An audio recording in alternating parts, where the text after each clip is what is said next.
Hello students, हम लोग science के चैप्टर 11 जिसका नाम क्या है रिप्रोडक्शन इन प्लांट्स उसको पढ़ रहे थे। और पिछले वीडियो में हम लोगों ने रिप्रोडक्शन के जो एसेक्सुअल मेथड होते हैं जैसे बर्डिंग है ना, आपका क्या नाम है स्पोर फॉर्मेशन और वेजिटेटिव प्रोपोगेशन, उसमें नेचुरल और आर्टिफिशियल, ये सब बातों के बारे में हम लोगों ने जाना था। और साथ में वेजिटेटिव प्रोपोगेशन के एडवांटेज के बारे में पढ़ा था। आज के वीडियो में प्यारे बच्चों हम लोग पौधों में जो सेक्सुअल रिप्रोडक्शन होता है उसके बारे में पढ़ेंगे। प्यारे बच्चों, जो पौधों में सेक्सुअल रिप्रोडक्शन होता है वो पौधों में रिप्रोडक्शन का सबसे कॉमन मेथड होता है, ठीक है। और इस तरह के रिप्रोडक्शन में पौधे जो होते हैं वो रिप्रोडक्टिव सेल के द्वारा सेक्सुअली रिप्रोड्यूस करते हैं, जिनको क्या कहा जाता है, गैमीट कहा जाता है, ठीक है। अब ये जो गैमीट होते हैं वो प्लांट के रिप्रोडक्टिव ऑर्गन के द्वारा प्रोड्यूस होते हैं, यानी प्लांट के रिप्रोडक्टिव ऑर्गन गैमीट प्रोड्यूस करते हैं और ये गैमीट का जब फ्यूजन होता है तो सेक्सुअल रिप्रोडक्शन होता है, ठीक है। अब ये जो रिप्रोडक्टिव गैमीट्स हैं वो mail gamete male reproductive part male reproductive organ में, और जो फीमेल गैमीट है वो फीमेल रिप्रोडक्टिव जो है वो पार्ट में पाया जाता है। और ये दोनों ही पार्ट कहाँ होते हैं, फ्लावर में होते हैं, ठीक है। तो आइए जानते हैं फ्लावर में मेल रिप्रोडक्टिव पार्ट के बारे में। देखिए, जो मेल रिप्रोडक्टिव पार्ट होता है प्यारे बच्चों उसको स्टेमेन कहा जाता है। क्या कहा जाता है, स्टेमेन। स्टेमेन जो है वो मेल रिप्रोडक्टिव पार्ट होता है फ्लावर का। अब ये जो स्टेमेन होता है इसी में मेल गैमीट या मेल सेक्स सेल जो है वो प्रोड्यूस होता है, पैदा होता है। अब ये जो स्टेमेन है वो एक long thread like structure called the filament, ठीक है। ये जो स्टेमन होता है इसमें एक लंबा धागे नुमा स्ट्रक्चर होता है जिसे फिलामेंट कहा जाता है।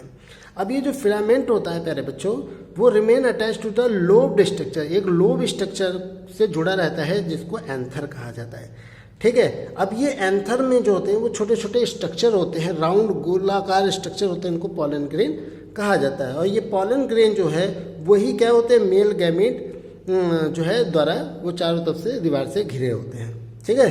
तो हम लोगों ने मेल रिप्रोडक्टिव पार्ट के बारे में जाना है कि मेल रिप्रोडक्टिव पार्ट जो है स्टेमन है, ठीक है। और स्टेमन में ही मेल गैमीट बनता है या सेक्स सेल बनता है। और स्टेमन में दो पार्ट होते हैं, एक होता है हमारा होता है क्या बोलते हैं, फिलामेंट होता है, और उसके ऊपर एक लोब स्ट्रक्चर होता है जिसे एंथर कहा जाता है। और इसी एंथर के अंदर छोटे छोटे राउंड स्ट्रक्चर बनते हैं जिनको पॉलन ग्रेन कहते हैं, ठीक है। अब ये जो पॉलन ग्रेन है प्यारे बच्चों वो सराउंडेड वॉल द्वारा प्रोसेस रहता है। अब फीमेल रिप्रोडक्टिव पार्ट के बारे में जान लेते हैं जो फ्लावर में होता है। प्यारे बच्चों, जो फीमेल रिप्रोडक्टिव पार्ट होता है उसको हम लोग पिस्टिल या कार्पेल कहते हैं। क्या कहते हैं, पिस्टिल और कार्पेल कहते हैं। अब ये जो पिस्टिल या कार्पेल होता है वो एक नॉब लाइक पार्ट रखता है, एक नॉब ढक्कन जैसा पार्ट रखता है जिसको स्टिग्मा कहते हैं। क्या कहते हैं, स्टिग्मा कहते हैं। अब इस स्टिग्मा के नीचे आप जाओगे तो एक लंबी गर्दन जैसा स्ट्रक्चर होता है जिसे स्टाइल कहा जाता है, और अंदर में एक फूला हुआ भाग सॉलिड स्ट्रक्चर आपको दिखाई देगा जिसको ओवरी कहते हैं, ठीक है। अब इस ओवरी के अंदर क्या होता है, ओव्यूल होता है, और हर एक ओव्यूल के अंदर क्या होता है, एक फीमेल एग सेल या ओवम प्रोड्यूस होता है। आइए इसे चित्र के माध्यम से समझ लेते हैं। देखिए ये फ्लावर है, ठीक है। और इस फ्लावर में आप ये देखिए ये हमारा स्टेमन है और ये हमारा क्या है, ये हमारा पिस्टिल या कार्पेल है। अब यहाँ देखिए जो हमारा स्टेमन है जो मेल रिप्रोडक्टिव पार्ट है, ठीक है, इसमें देखिए ये वाला जो भाग है उसे हम बोलते हैं फिलामेंट, और ये वाला जो भाग है एंथर, इसी एंथर के अंदर मेल सेक्स सेल बनता है, ठीक है। अब आइए फीमेल रिप्रोडक्टिव पार्ट को जिसको हम पिस्टिल कहते हैं। पिस्टिल में देखिए जो सबसे ऊपर वाला भाग है इसको हम स्टिग्मा बोलते हैं, और ये गर्दन वाला जो पार्ट है, नेक वाला पार्ट, ये स्टाइल है, और नीचे ये स्वेलन भाग है इसको ओवरी बोलते हैं। ये तीनों मिलके पिस्टिल बनाते हैं। अब इस ओवरी के अंदर क्या होता है, ओव्यूल होता है, और ओव्यूल के अंदर क्या बनता है, ओवम या एक्सेल बनता है। तो ये तो हो गई सेक्सुअल रिप्रोडक्शन जो है वो मेल और फीमेल गैमीट के मिलने से होता है। और मेल और फीमेल गैमीट जो होता है वो मेल रिप्रोडक्टिव पार्ट और फीमेल रिप्रोडक्टिव पार्ट होता है। फूल में मेल रिप्रोडक्टिव पार्ट और फीमेल रिप्रोडक्टिव पार्ट कौन से होते हैं उसके बारे में हमने जाना। अब आइए जानते हैं कि बाइसेक्सुअल और यूनिसेक्सुअल फ्लावर किसे कहते हैं। देखो प्यारे बच्चों, बाइसेक्सुअल फ्लावर उसे कहते हैं जिस फ्लावर में मेल और फीमेल रिप्रोडक्टिव पार्ट दोनों पाए जाते हैं, यानी स्टेमन और पिस्टिल दोनों पाए जाएंगे, उसको हम कहेंगे बाइसेक्सुअल फ्लावर। और जिसमें या तो मेल होगा या तो केवल स्टेमन होगा या तो फिर केवल पिस्टिल होगा। अगर दोनों में से कोई एक ही है, दोनों नहीं है, तो उसे हम यूनिसेक्सुअल फ्लावर कहते हैं। ठीक है, अब मैं उम्मीद करता हूँ कि आपको ये बाइसेक्सुअल और यूनिसेक्सुअल फ्लावर के बारे में समझ में आ गया होगा। अब आइए जानते हैं पॉलिनेशन क्या होता है। प्यारे बच्चों, आपको मालूम है कि क्या नाम है, मेल सेक्स सेल और फीमेल सेक्स सेल के मिलने से ही क्या होगा, आपका रिप्रोडक्शन संपन्न होगा।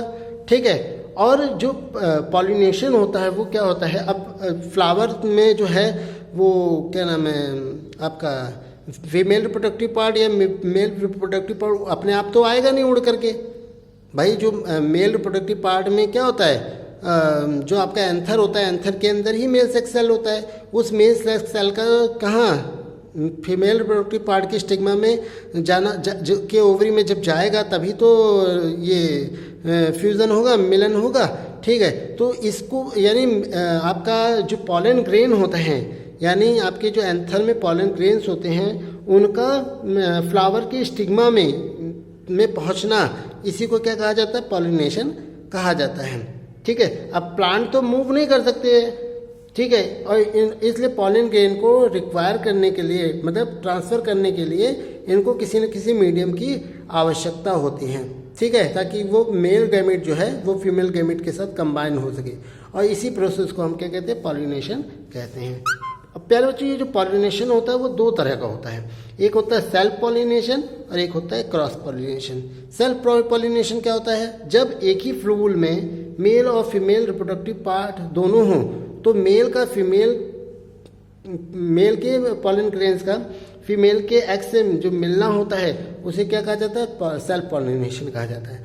लेकिन क्रॉस पॉलिनेशन किसे कहते हैं, जब एक देखिए, क्रॉस पॉलिनेशन एक पौधे में भी हो सकता है और एक से दूसरे पौधे में भी हो सकता है। इसमें क्या होता है, मान लीजिए एक पेड़ है, उसकी एक ब्रांच में मेल रिप्रोडक्टिव पार्ट जो है उसी फ्लावर पे ना जाकर किसी दूसरे फ्लावर के फीमेल रिप्रोडक्टिव पार्ट पे जब जाता है, ठीक है, मतलब एक ही पेड़ पर एक ब्रांच के फ्लावर का मेल दूसरे ब्रांच के फ्लावर के फीमेल पे जब पहुंचता है पॉलन ग्रेन, तो ये जो ट्रांसफॉर्मेशन होता है,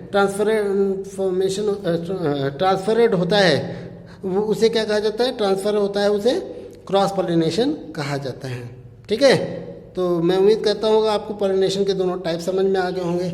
अब भाई पॉलिनेशन कराने के लिए भाई एंथर अपने आप तो जाएगा नहीं, उसके लिए क्या जरूरत होगी, एजेंट की जरूरत होगी, किसी न किसी कारक की जरूरत होगी, जैसे हवा, पानी, है ना, कीड़े। जब आपको मालूम है कि मधुमक्खी जो होती है वो फूलों पे बैठती है, जब मान लो मधु या भंवरा बैठता है, जो बैठता है तो उसके पैरों में पॉलन ग्रेन चिपक जाते हैं, और जब ये उड़ करके उस फ्लावर के दूसरे भाग पे पहुंचता है और वो पिस्टिल या फीमेल रिप्रोडक्टिव पार्ट पे बैठता है, तो वो जो पॉलन ग्रेन होता है उस पर छूट जाता है। ठीक है, तो इस तरह से एंथर का जो मेल सेक्स सेल है, पॉलन ग्रेन से वो आपके पिस्टिल के स्टिग्मा पे पहुंच जाता है। तो उसके लिए किसकी जरूरत पड़ी, किसी न किसी एजेंट की जरूरत पड़ी। अब ये एजेंट वाइंड भी हो सकता है, पानी भी हो सकता है, इंसान कीड़े मकोड़े भी हो सकते हैं, इंसेक्ट भी हो सकता है।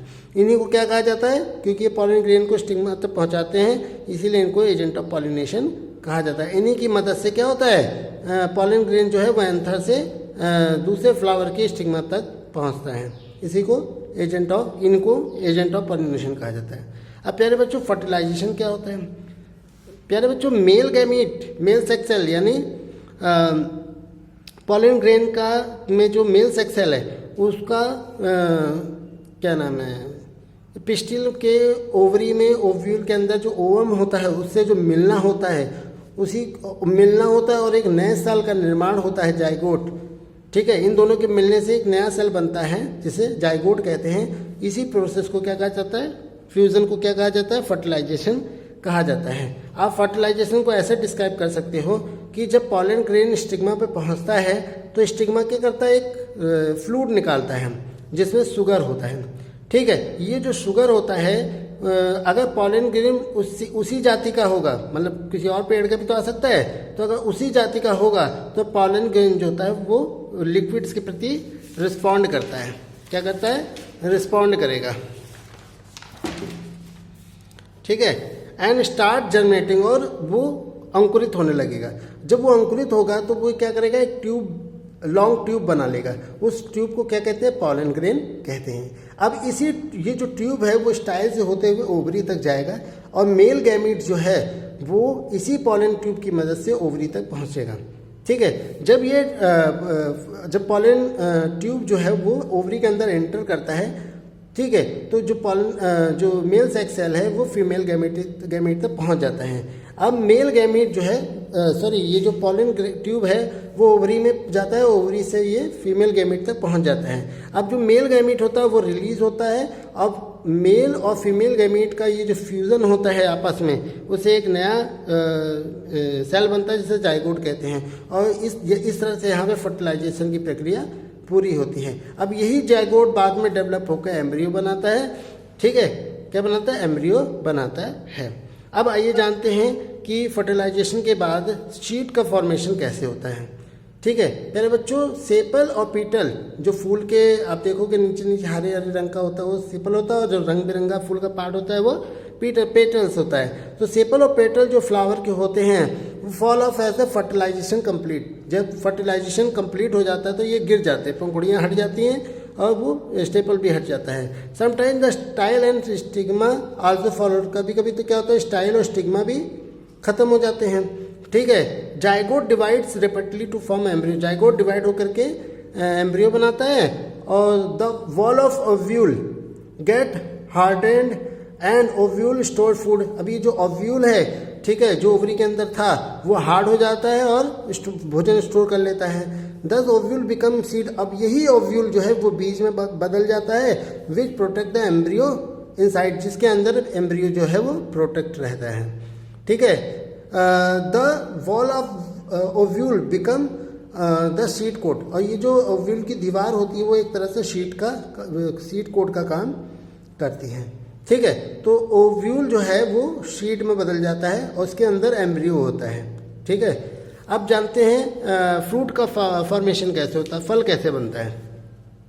After the formation of seed के बन जाने के बाद ओव्यूल से ovary start the swell by the accumulation of food in it. ठीक है, जो ओवरी होता है वो भोजन को एक्यूमुलेट करके फूल जाता है। ठीक है, और फाइनली वो फल में बदल जाता है।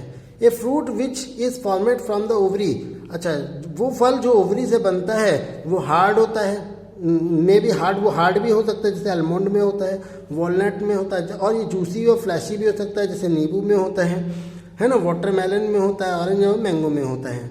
ठीक है, अब आप लोग tomato, chilli, cucumber, lady finger, इसको आप सब्जी कहते हो। ठीक है, और सब्जी के रूप में खाते हो, लेकिन वास्तव में ये क्या होते हैं? फ्रूट होते हैं प्लांट के। ठीक है, मैं उम्मीद करता हूँ आपको शीट का फॉर्मेशन और फ्रूट का फॉर्मेशन समझ में आया होगा। अब आइए जानते हैं कि फ्रूट और शीट का डिस्पर्सल क्या होता है, डिस्पर्सल क्या होता है। अब मान लीजिए पौधों, पहले तो हमें ये समझना पड़ेगा डिस्पर्सल क्या होता है। प्यारे बच्चों, पौधों में जो बीज बनते हैं या फल बनते हैं उनका दूर दूर तक बिखराव हो ताकि उस पौधे की प्रजाति दूर दूर तक फैले। ठीक है, उस बिखराव को ही क्या कहा जाता है? डिस्पर्सल कहा जाता है। ठीक है, और जब फ्रूट और सीड दूर दूर तक जाएंगे तो भी तो उस पेड़ की जो प्रजातियां होंगी दूर दूर अलग अलग इलाकों में फैलेगी, है ना, इसी को डिस्पर्सल कहा जाता है। तो ये डिस्पर्सल करने के लिए भी एजेंट होते हैं, जैसे वाइंड होता है, वाटर होता है, और एनिमल के द्वारा ये डिस्पर्सल होता है। तो वाइंड के द्वारा कैसे होता है? प्यारे बच्चों, वाइंड जो होता है वो फ्रूट और सीड के डिस्पर्सल में बहुत ही इंपॉर्टेंट रोल अदा करता है। ठीक है, जो बीज और फ्रूट होते हैं बहुत छोटे और वेट में हल्के होते हैं, हल्के होने के कारण हवा में आसानी से उड़ जाते हैं। ठीक है, और कुछ पौधे तो पंख वाले बीज भी रखते हैं, जैसे सिंकोना, इन सब मैपल के पेड़ में देखोगे उनके बीज में पंख लगे होते हैं, जिससे हवा में आसानी से उड़ जाते हैं। हवा में उड़ करके दूर दूर तक फैल जाते हैं और फिर वहाँ पर जाके ये जर्मिनेट होते हैं और एक वहाँ पर अपनी प्रजाति को फैलाते हैं। इधर वाटर के द्वारा भी डिस्पर्सल होता है। कुछ पौधों के बीज जो होते हैं वो नदियों के किनारे उगते हैं। ठीक है, या एक्वाटिक प्लांट जो होते हैं वो वो पानी के द्वारा डिस्पर्सल होते हैं, और उनके जो बीज होते हैं वो स्पॉन्जी स्ट्रक्चर के होते हैं, जिससे पानी में आसानी से तैर लेते हैं, और ये वाटर प्रूफ इनके ऊपर कवर्ड होता है। ठीक है, अब जैसे कोकोनट का जो फ्रूट है, आप देखोगे उसके ऊपर एक फाइब्रस सेल होता है, जिससे वो आसानी से पानी में तैर लेता है ना। इस तरह से एनिमल के द्वारा भी बीजों फलों का डिस्पर्सल होता है। कुछ बीज ऐसे होते हैं जिनमें कांटे जैसे स्ट्रक्चर लगे रहते हैं। ये कांटे जब कोई जानवर बैठता है ज़मीन में, रगड़ता है अपने आप को, तो ये जो स्पाइंस होते हैं ये उनके बालों में चिपक जाते हैं, और जब ये दूसरी जहाँ पे जाते हैं तो वहाँ पर जा कर के ये वो बीज या फल जो है वो वहाँ पर बिखर जाते हैं। ठीक है, इसका एग्जाम्पल आप ले सकते हो जैंथियम जो है वो आर डिस्पर्सल बाय दिस इस मेथड द्वारा डिस्पर्सल होता है। इस तरह से क्या होता है, बीजों फलों का बिखराव होता है, और एक पौधे की जो प्रजाति है वो अलग अलग भागों में पहुंच जाती है। तो प्यारे बच्चों, यहाँ पे ये आपका चैप्टर ख़त्म होता है। ठीक है, और मैं उम्मीद करता हूँ आप लोगों को समझ में आया होगा। घर में 2-3 बार पढ़िएगा और भी क्लियर हो जाएगा। ठीक है, बहुत बहुत धन्यवाद।